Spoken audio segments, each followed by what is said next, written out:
All right, the guy I don't see right now as we look at the stage are E.J. Rannick. That's because he's backstage inside the draft house with the GM who had maybe the easiest job on day number one, taking Mathieu Schaefer. It's Mathieu Darche, GM of the Islanders. Mathieu Darche, maybe the busiest man over the last month in the National Hockey League. Congratulations on the job with the Islanders, and you've gotten right to work. You made a big trade yesterday. You had the first overall pick. I'll start with the trade. How did that come together to move Dobson out and bring those picks back?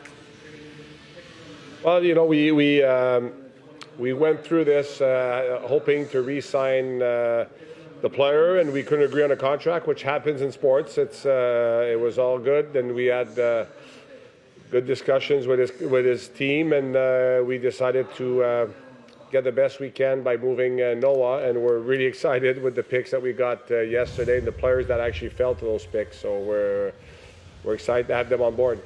And you had the first overall pick in the draft. You drafted Mathieu Schaefer. He is such a unique person, aside from being a terrific talent.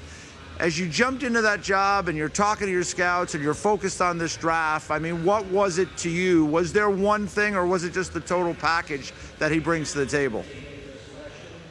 I think it's a total package, because on top of being an outstanding player, because he's an elite defenseman that can skate, play both ways, and on top of it, he's probably as an outstanding individual as he can be a player, which is when you spend time with him, it's his maturity level for a 17-year-old is off the charts. So we're really, really excited to have him on board. Like hopefully he'll be an Islander for many, many years to come.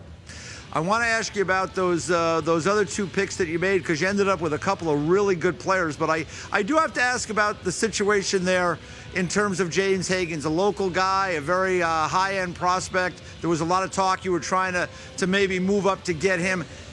Were you close at any point, do you think, to maybe making that happen?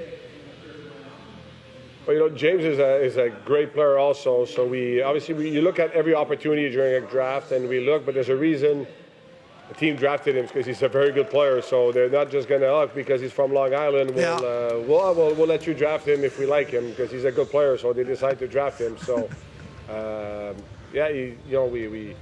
we like the player, and Boston got a real good prospect. So let's get to the guys you did end up with. You got Eklund at 16 and Aitchison at 17. I mean, I don't think you could be really happier at that. I mean, you got a really good, skilled forward and a tough, nasty defenseman. For sure, and the main thing with both of them is they compete. Their compete level is off the chart also. Eklund might not be the biggest guy, but I know the guys in the room here were saying that he's fearless. He goes on the forecheck, he goes to net front, and sometimes you're thinking, because he's not the biggest guy, well, how is he going to survive? But he does every game, and he brings it.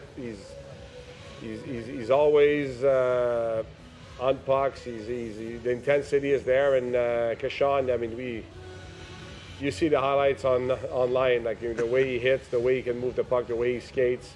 He's definitely a defender that when the forwards are on the ice, they know he's on the ice, because you have to keep your head up with him. All right, July 1st, just around the corner, free agent window opens. Anything you are looking to do, areas of your team you're looking to improve? Well, we're looking at all options to improve the team. That's my job, and with the staff here, we're looking at different opportunities, whether it's at forward or on D. Like, if we find something that makes us a better team, we will do it.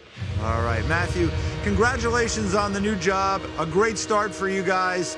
Good luck with the rest of the draft and free agency, and we'll see you down the road.